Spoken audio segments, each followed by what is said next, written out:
আজি আমি জানিম এই 2025 বৰ্ষৰ এই মাহটোত সম্পূৰ্ণ ৰাশিফলৰ বৰ্ণন। আমাৰ সকলোৰে মনত এটা কৌতূহল আছে যে আগন্তুক মাহটো আমাৰ বাবে কেনেকুৱা হ'ব।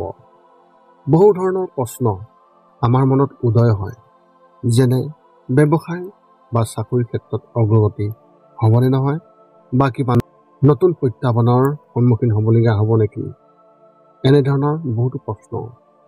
সেয়েহে আপোনালোকক এই ভিডিঅ'টোৰ জৰিয়তে ৰাশি আৰু ৰাশিফলৰ ওপৰত ভিত্তি কৰি ৰাশিফলৰ ওপৰত বিভিন্ন গ্ৰহ আৰু নক্ষত্ৰমণ্ডলৰ প্ৰভাৱ আৰু গতিবিধিৰ বিষয়ে অধ্যয়ন কৰিছোঁ।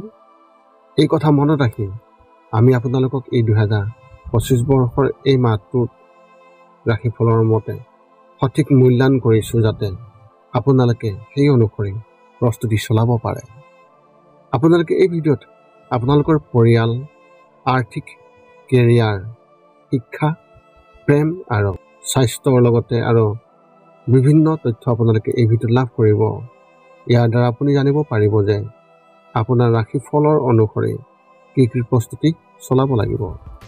গতিকে আপোনাৰ ৰাশিফল অনুসৰি প্ৰস্তুতি চলাওক। অৱশ্যে আপোনালোকক এইটো জনা উচিত যে এই ভিডিঅ'টোত দিয়া যি তথ্য, এই তথ্য কোনো ব্যক্তি হিচাপে নহয়, ৰাশিফলৰ ওপৰত হোৱা যি প্ৰভাৱ, সেই প্ৰভাৱৰ বিবেচনা অনুসৰিহে এই ভিডিঅ'ত উল্লেখ কৰা হৈছে এই সকলোবোৰ তথ্য। গতিকে এনেদৰে আপুনি আপোনাৰ জীৱনত ঘটিব পৰা সকলো কথাৰ তথ্য লাভ কৰক।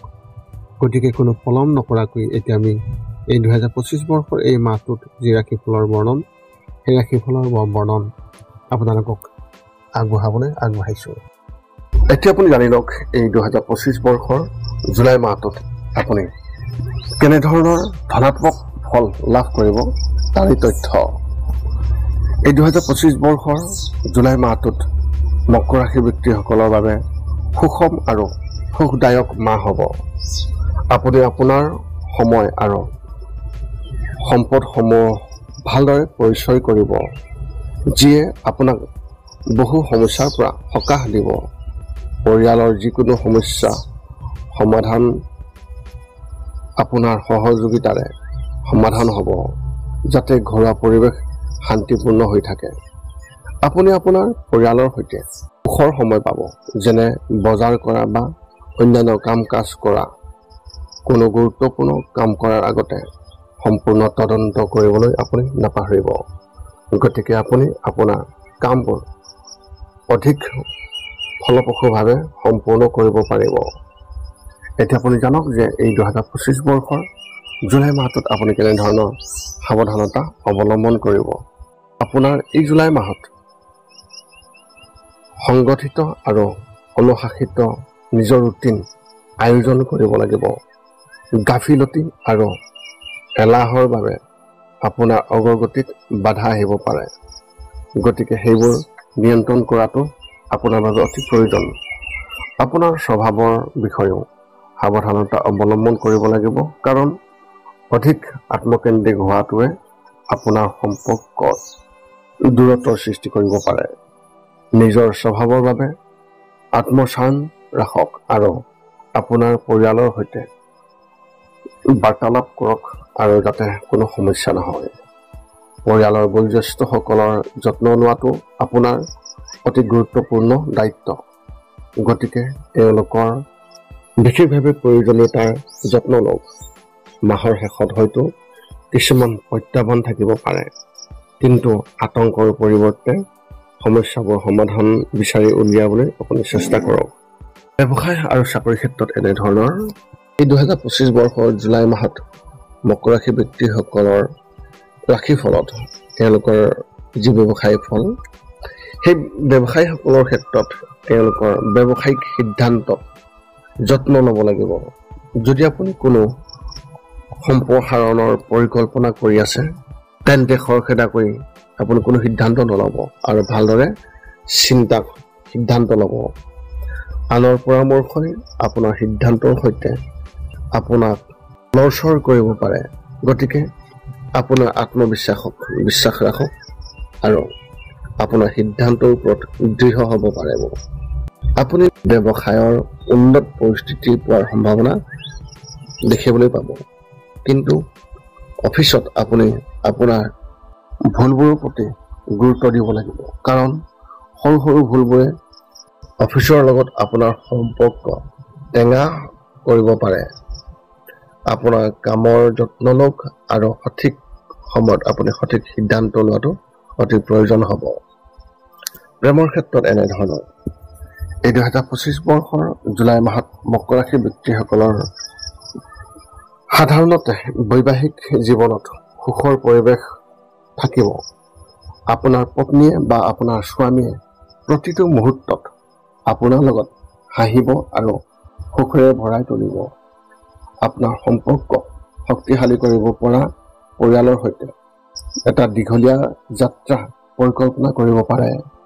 যদি আপুনি প্ৰেমৰ সম্পৰ্কত আছে আৰু বিবাহৰ পৰিকল্পনা কৰিছে, তেন্তে আপোনাৰ পৰিয়ালে আপোনাৰ প্ৰেমক গ্ৰহণ কৰিব আৰু আপোনাক আশীৰ্বাদ দিব। আপোনাৰ প্ৰেম জীৱনত সুখৰ মাত্ৰা যোগ কৰা সময়। স্বাস্থ্যৰ ক্ষেত্ৰত এনেধৰণৰ এই 2025 বৰ্ষৰ জুলাই মাহত আপোনালোকৰ ফলাফলৰ ক্ষেত্ৰত যি তথ্য, স্বাস্থ্যৰ প্ৰতি বিশেষ গুৰুত্ব দিয়াটো অতি প্ৰয়োজন হ'ব। অত্যাধিক আধাৰ আৰু মানসিক চাপৰ বাবে আপুনি চাৰ্ভাইকেল আৰু কান্ধৰ বিষৰ বিশেষভাৱে বিঘ্নিত হ'ব পাৰে। এই সমস্যাৰ সমাধান হ'ব পাৰে ব্যায়াম। গতিকে নিয়মিত ব্যায়াম আৰু যোগাসনৰ অভ্যাস কৰক।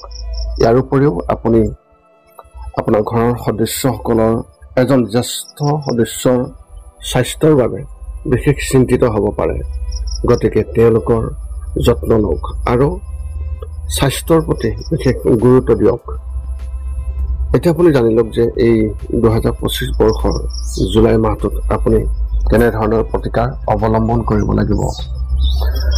আপোনাৰ সামৰ্থতকৈ অধিক কাম কৰাৰ পৰা বিৰত থাকক আৰু মানসিক চাপ কমোৱাৰ বাবে ব্যায়াম আৰু যোগাসন কৰক। জ্যেষ্ঠ সদস্যসকলৰ যত্ন আৰু স্বাস্থ্যৰ প্ৰতি বিশেষ গুৰুত্ব দিয়ক। বৈবাহিক জীৱনত যোগাযোগ আৰু বুজাবুজি অতি প্ৰসাৰ কৰিবলৈ চেষ্টা কৰক। প্ৰেমৰ সম্পৰ্কৰ ওপৰত সততা আৰু আত্মবিশ্বাস ৰাখক। সিদ্ধান্ত লোৱাৰ ক্ষেত্ৰত আপুনি যত্ন লওক আৰু খৰখেদাকৈ কোনো সিদ্ধান্ত ল'ব নালাগে। পৰিয়ালৰ সৈতে সময় উলিয়াই তেওঁলোকৰ প্ৰয়োজনবোৰ যত্ন ল'বলৈ আপুনি চেষ্টা কৰক। এতিয়া আপুনি সকলো তথ্য লাভ কৰাৰ পিছত এই 5টা কাম কৰিবলৈ আপুনি যিমান পাৰি চেষ্টা কৰক।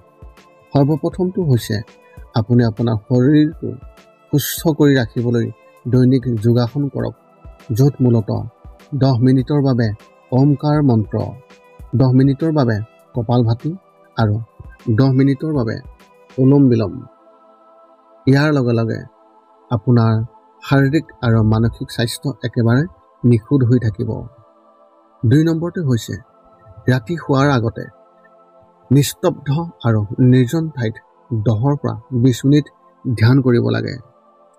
ইয়াৰ দ্বাৰা 2টা উপকাৰ পোৱা যায়। এটা হ'ল আপুনি ভাল টোপনি পাব আৰু দ্বিতীয়টো হৈছে পিছদিনা আপুনি সতেজ অনুভৱ কৰিব। ধ্যান কৰি থাকোঁতে মধ্যমীয়া শব্দৰ শান্ত সংগীতো আপুনি শুনিব পাৰে।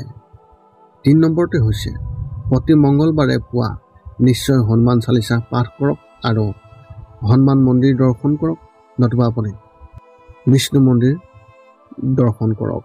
ইয়াৰ দ্বাৰা আপোনাৰ আৰু আপোনাৰ পৰিয়ালৰ যিকোনো সদস্যৰ সংকট দূৰ হ'ব আৰু সদায় সুখ আৰু শান্তি থাকিব।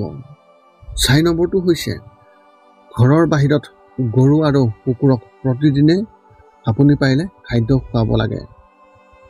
খাদ্য খোৱা আৰু যদি পাৰে চৰাই চিৰিকটি আদিকো খাদ্য আৰু পানীৰ যোগান ধৰক। এই পৃথিৱীখন যিমান আমাৰ সিমানেই সিহঁতৰো। নিতৌ ইহঁতক খুৱাই আমি তেওঁলোকৰ পৰা এক আশীৰ্বাদ লাভ কৰিব পাৰোঁ আৰু আমাৰ ওপৰত থকা গ্ৰহবোৰৰ কুপ্ৰভাৱ দূৰ হ'ব। সদশেষত 5 নম্বৰটো হৈছে আপুনি পাৰিলে মাজে মাজে চৌপাশৰ দুখীয়া ব্যক্তিসকলক আপুনি পাৰিলে সহায় কৰক আৰু ভোকাতুৰ ব্যক্তিসকলক আপুনি পাৰিলে খুৱাবলৈ চেষ্টা কৰক। যদি আপোনাৰ মনত এতিয়াও জ্যোতিষ সম্বন্ধীয় প্ৰশ্ন আছে তেন্তে আপুনি আমাক আপোনাৰ সেই প্ৰশ্ন কমেণ্টত অৱগত কৰক আৰু আমি আপোনালোকৰ সেই প্ৰশ্নৰ উত্তৰ দিবলৈ আমি সকলো সময়তে সাজু আছোঁ। যদি মোৰ ভিডিঅ'টো ভাল লাগে তেন্তে লাইক শ্বেয়াৰ কমেণ্ট কৰিব আৰু চেনেলটো ছাবস্ক্ৰাইব কৰি থ'ব যাতে পুনৰ অন্য এটা ভিডিঅ'ৰ জৰিয়তে আমি আপোনাৰ লগত সম্পৰ্ক ৰাখিব পাৰোঁ। পুনৰ লগ পাম অন্য এটা ভিডিঅ'ত। আজিলৈ ধন্যবাদ।